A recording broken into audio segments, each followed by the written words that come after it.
అందరికీ welcome to my YouTube channel. ఈరోజు మన వీడియోలో సూపర్ టేస్టీగా ఉండే కీమా ఫ్రై ఎలా చేద్దామో చూద్దాం పదండి. కీమా ఇలా వీడియోలో చూపించినట్టు మంచిగా వాష్ చేసి కుక్కర్లో వేసుకుని కొంచెం పసుపు, ఉప్పు, ఆ తర్వాత కొంచెం జింజర్ గార్లిక్ పేస్ట్ అనేది వేసుకోవాలన్నమాట, ఇలా వీడియోలో చూపించినట్టు. సో ఇలా వేసుకున్న తర్వాత మంచిగా మిక్స్ చేసుకోవాలి అన్నీను.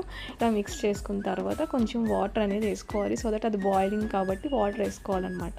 అది వేసుకున్న తర్వాత మూత పెట్టి సౌండ్స్ ఒక 5-3 రావాలన్నమాట. తర్వాత ఆనియన్స్ అన్ని కట్ చేసుకుని పక్కన పెట్టుకోవాలి. తర్వాత స్టవ్ వెలిగించి ప్యాన్ పెట్టి ఆయిల్ హీట్ ఎక్కిన తర్వాత మసాలా సామాన్లన్నీ ఇలా వీడియోలో చూపించినట్టు కొంచెం కొంచెం వేసుకుని ఫ్రై చేసుకోవాలి.